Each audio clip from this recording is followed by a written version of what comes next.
नमस्कार साथियों, स्वागत है आप सभी का मेरे YouTube चैनल में। आज का हमारा ये वीडियो रहेगा भारतीय कृषि के एमसीक्यू से संबंधित। जैसा कि मैं आप लोगों को बताया था, छत्तीसगढ़ कृषि उपज मंडी में जो वैकेंसी आई है सचिव कनिष्ठ सचिव वरिष्ठ में, उसके सिलेबस में 10 अंक का भारतीय कृषि का प्रश्न आएगा करके लिखा गया है। तो उसी के संदर्भ में मैं आप सभी को बोला था कि मैं एमसीक्यूज लेके आऊँगा करके। तो ये हमारा आज का रहेगा एमसीक्यूज नंबर 1। और मैं बता दूं कि जितना भी मैं एमसीक्यूज कराऊंगा या इससे पहले जो जितना भी मैं एमसीक्यूज कराया हूँ, उस सभी का पीडीएफ आपको विद आंसर मेरे टेलीग्राम चैनल में मिल जाएगा। अगर आप लोग नए हो तो आप लोग जाकर मेरे टेलीग्राम चैनल ज्वाइन कर सकते हैं, जिसका लिंक इस वीडियो के डिस्क्रिप्शन में मिल जाएगा। और जितने भी कंपटीशन एग्ज़ाम से संबंधित नोटिफिकेशन आ रहे हैं, जितने भी वैकेंसी आ रही है, सभी की जानकारी मेरे उस टेलीग्राम चैनल से आप सभी को प्राप्त हो जाएगी। तो चलिए फिर बिना देरी किए हमारा आज का वीडियो स्टार्ट करते हैं। आज का हमारा वीडियो रहेगा कि भारतीय कृषि में नाबार्ड से संबंधित पूरा क्वेश्चन नाबार्ड से ही संबंधित रहेगा। ठीक है, तो चलिए फिर हमारा पहला क्वेश्चन देखते हैं। पहला प्रश्न दिया गया है, नाबार्ड की स्थापना कब हुई?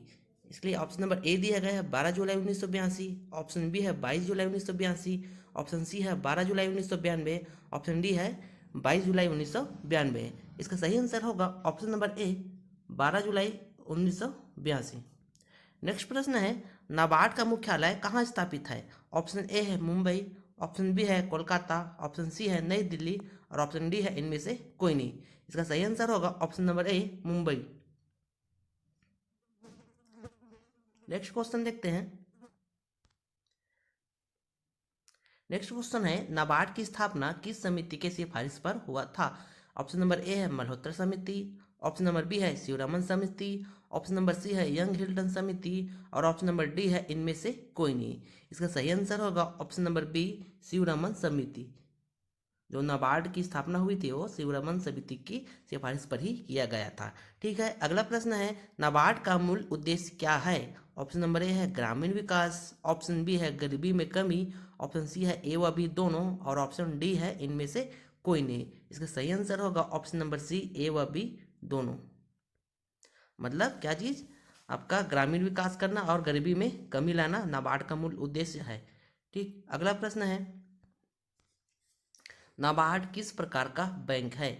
ऑप्शन ए है निजी बैंक, ऑप्शन बी है apex development bank of India, option C है जनरल बैंक ऑफ इंडिया और ऑप्शन डी है इनमें से कोई नहीं। इसका सही आंसर होगा option number B apex development bank of India.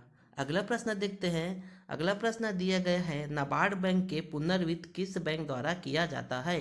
इसमें ऑप्शन नंबर ए दिया गया है स्विस बैंक, ऑप्शन बी दिया है वर्ल्ड बैंक, ऑप्शन सी दिया है एशियन डेवलपमेंट बैंक और ऑप्शन डी दिया है बी व सी दोनों। इसका सही आंसर होगा ऑप्शन नंबर डी बी व सी दोनों। मतलब वर्ल्ड बैंक और एशियन डेवलपमेंट बैंक दोनों मिलाकर नाबार्ड बैंक के लिए पुनर्वित्त जारी करता है। ठीक, या फिर किया जाता है इसका पुनर्वित्त। अगला प्रश्न है, नाबार्ड बैंक कितने प्रकार की ऋण उपलब्ध कराती है? इसके लिए आपको चार ऑप्शन दिए गए हैं। ऑप्शन नंबर ए है अल्पकालीन ऋण, ऑप्शन बी है मध्यकालीन ऋण, ऑप्शन सी है दीर्घकालीन ऋण और ऑप्शन डी है उपरोक्त सभी। इसका सही आंसर होगा ऑप्शन नंबर डी उपरोक्त सभी। मतलब नाबार्ड जो है आपको अल्पकालीन ऋण भी प्रदान करता है, मध्यकालीन ऋण भी प्रदान करता है और दीर्घकालीन ऋण भी प्रदान करता है। अगला प्रश्न है, नाबार्ड बैंक की स्थापना किस क्षेत्र के विकास हेतु किया गया है? ऑप्शन नंबर ए है उद्योग क्षेत्र, ऑप्शन नंबर बी है कृषि क्षेत्र, ऑप्शन सी है आवास और ऑप्शन डी है आयात एवं निर्यात। इसका सही आंसर होगा ऑप्शन नंबर बी कृषि क्षेत्र। मतलब जो नाबार्ड बैंक है उसकी स्थापना कृषि क्षेत्र के विकास हेतु किया गया है। ठीक है, नेक्स्ट क्वेश्चन देखते हैं। नाबार्ड का विस्तृत रूप या फिर इसका फुल फॉर्म पूछा गया है। इसके लिए आपको चार ऑप्शन दिए गए हैं। फर्स्ट ऑप्शन दिया गया है national bureau of for agriculture and rural development, option number B दिया है national bank for agriculture and rural development, option number C दिया है national board for agriculture and rural development और ऑप्शन नंबर डी दिया है none of the above. इसका सही answer होगा option number B national bank for agriculture and rural development. ठीक है, नेक्स्ट क्वेश्चन देखते हैं। क्षेत्रीय ग्रामीण बैंक को पुनर्वित्त कौन सा बैंक प्रदान करता है? ऑप्शन नंबर ए है आरबीआई, ऑप्शन बी है डब्ल्यूबीआई, ऑप्शन सी है नाबार्ड और ऑप्शन डी है इनमें से कोई नहीं। इसका सही आंसर होगा option number C, NABARD. NABARD जो है क्षेत्रीय ग्रामीण बैंकों को पुनर्वित्त प्रदान करता है। ठीक है, अगला प्रश्न है, ग्रामीण अवसंरचना विकास निधि किस संस्था द्वारा बनाए रखा जाता है? ऑप्शन नंबर ए है एसबीआई, ऑप्शन नंबर बी है आरबीआई, ऑप्शन नंबर सी है नाबार्ड और ऑप्शन नंबर डी है सीडबी। इसका सही आंसर होगा option number C, NABARD.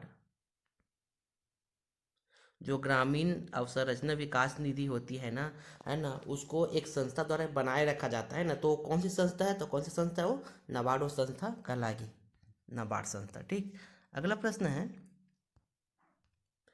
RBI ने नाबार्ड बैंकों की समीक्षा के लिए कौन सी समिति गठित किया था?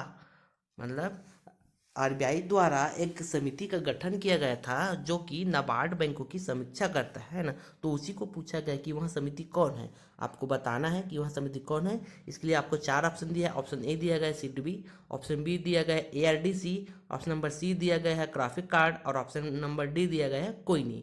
इसका सही आंसर होगा option number C, graphic card. अगर इसका फुल फॉर्म देखें तो इसका फुल फॉर्म होता है आपका institutional credit for agriculture and rural development. किसका फुल फॉर्म होगा? आपका ग्राफिक कार्ड का। और ये क्या चीज़ है? एक समिति है जिसे एक समिति है जिसे आरबीआई द्वारा नाबार्ड बैंकों की समीक्षा हेतु गठित किया गया है। ठीक है, नेक्स्ट क्वेश्चन देखते हैं, नाबार्ड की स्थापना किन वित्तीय निकायों के प्रतिस्थापन के बाद की गई है? इसके लिए आपको 4 ऑप्शन दिया गया है। एआरडीसी, ऑप्शन नंबर बी दिया गया है एसीडी, ऑप्शन नंबर सी दिया गया आरपीसीसी और ऑप्शन नंबर डी दिया गया उपरोक्त सभी। मतलब क्या है, नाबार्ड की स्थापना की गई है ना, तो उसके पहले कौन कौन से वित्तीय निकाय थे है ना, तो उसको प्रतिस्थापित करके नाबार्ड को बनाया गया है ना। इसी को इसमें पूछा गया है कि वो कौन कौन से वित्तीय निकाय था जिसको रिप्लेस करके नाबार्ड की स्थापना किया गया है। ठीक, इसके लिए आपको मैं 4 ऑप्शन बता दिया हूँ। इसका सही आंसर देखेंगे तो इसका सही आंसर होगा आपका उपरोक्त सभी। मतलब कौन कौन सा है इसमें?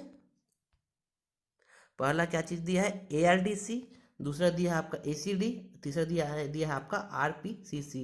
ये तीनों वित्तीय निकाय को हटाकर ही नाबार्ड की स्थापना किया गया था। ठीक, अब इसका फुल फॉर्म देख लेते हैं। एआरडीसी का फुल फॉर्म देखेंगे तो एग्रीकल्चर रिफाइनेंस एंड डेवलपमेंट,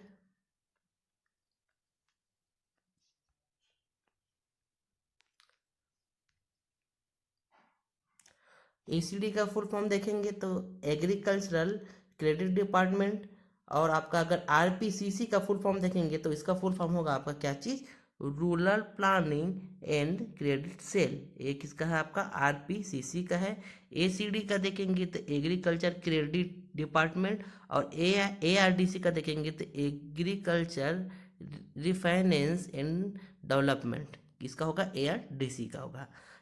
इन तीनों जो वित्तीय निकाय पहले था है ना, इसी को रिप्लेस करके आपकी नाबार्ड का स्थापना किया गया है, क्योंकि नाबार्ड में इन तीनों वित्तीय निकायों के द्वारा जो कार्य किया जाता था ना, उसको नाबार्ड के द्वारा अकेले किया जा सकता है, इसलिए एक ही आपके वित्तीय निकाय को बनाया गया इन तीनों को हटाकर। नेक्स्ट प्रश्न देखते हैं, किस अधिनियम के अंतर्गत नाबार्ड की स्थापना की गई है? ऑप्शन नंबर ए है 1980 का पार्लियामेंट एक्ट 61, ऑप्शन बी है 1981 का पार्लियामेंट एक्ट 61, ऑप्शन सी है 1982 का पार्लियामेंट एक्ट 61 और ऑप्शन डी है 1983 का पार्लियामेंट एक्ट 61। इसका सही आंसर होगा ऑप्शन नंबर बी, 1981 का पार्लियामेंट एक्ट 61।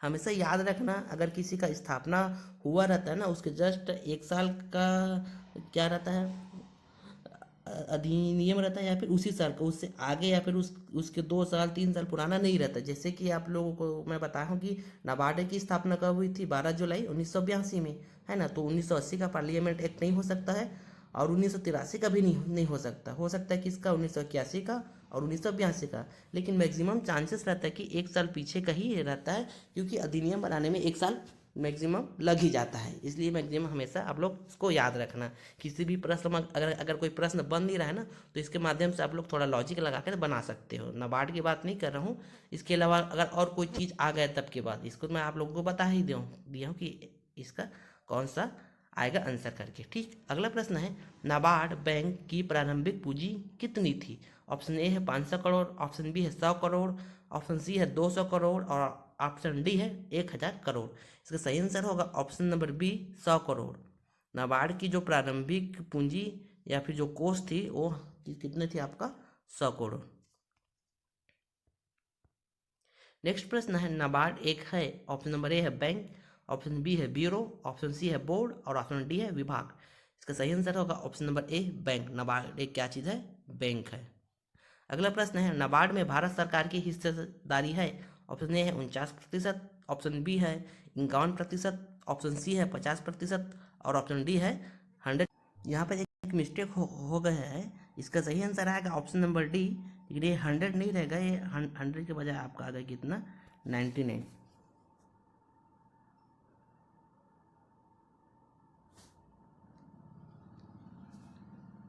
99% रहेगा। ठीक है,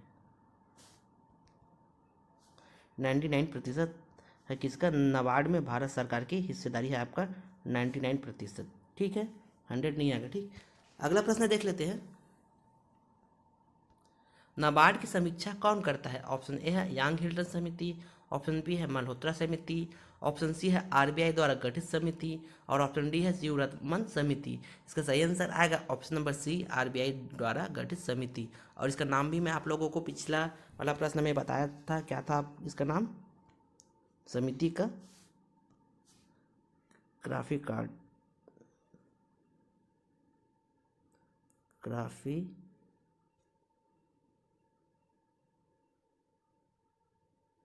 कार्ड। ठीक, अगला प्रश्न देख लेते हैं, किस बैंक को छोटे आदमी का बैंक कहा जाता है? ऑप्शन ए है नाबार्ड बैंक, ऑप्शन बी है ग्रामीण बैंक और ऑप्शन सी है रिजर्व बैंक। इसका सही आंसर होगा ऑप्शन नंबर बी, ग्रामीण बैंक। ग्रामीण बैंकों को क्या कहा जाता है? छोटे आदमी का बैंक कहा जाता है। लास्ट प्रश्न देख लेते हैं, भारत का कृषि बैंकिंग महाविद्यालय कहाँ स्थित है? ऑप्शन ए है देहरादून, ऑप्शन बी है भोपाल, ऑप्शन सी है जयपुर और ऑप्शन नंबर डी है आपका पुणे। इसका सही आंसर होगा ऑप्शन नंबर डी, पुणे। जो भारत का कृषि बैंकिंग महाविद्यालय है वो कहाँ स्थित है? आपका पुणे में स्थित है। क्या चीज़? कृषि बैंकिंग महाविद्यालय पुणे में स्थित है। ठीक है, तो ये तो हमारा आज का वीडियो का 20 क्वेश्चन खत्म हो गया है। और इस एमसीक्यूज में जितने भी क्वेश्चन थे पूरे नाबार्ड से संबंधित थे। मेरे हिसाब से 20 क्वेश्चन मैं कराया हूँ नाबार्ड से संबंधित, उतना सफिशिएंट है नाबार्ड के लिए, क्योंकि जितना भी प्रश्न बनता था मैं उसको बना के आप लोगों को प्रोवाइड करा दिया हूँ। कोशिश करिएगा कि इसको अच्छे से पढ़ें आप लोग। इसका पीडीएफ आप लोगों को टेलीग्राम चैनल के माध्यम से मिल ही जाएगा। और इसके साथ साथ और जितने भी इसमें टॉपिक है भारतीय कृषि का, उसका भी वीडियो मैं जल्द से जल्द इसमें अपलोड कर दूंगा, आप लोग उसको देख लेना। हो सकता है वीडियो जल्दी जल्दी अपलोड हो, वीडियो देखने में अगर थोड़ा सा दिक्कत हो जाएगा तो कोई समस्या नहीं है। आप लोग डायरेक्ट पीडीएफ डाउनलोड करके उसको फटाफट से रिवाइज कर लीजिए, क्योंकि टाइम नहीं है। ऐसा नहीं है कि वीडियो ही देखो आप लोग पीडीएफ से भी कर लो, है ना, कोई दिक्कत नहीं है इसमें। और अगर जो नए लोग हो उन लोगों को मेरा वीडियो अच्छा लगता है तो मेरा चैनल को आप लोग सब्सक्राइब कर दीजिए और मेरे वीडियो को शेयर कर दीजिए। तो फिर मिलते हैं अगले वीडियो में, तब तक के लिए आप सभी को जय जोहर, जय छत्तीसगढ़। और मेरे वीडियो देखने के लिए आप सभी का बहुत बहुत धन्यवाद।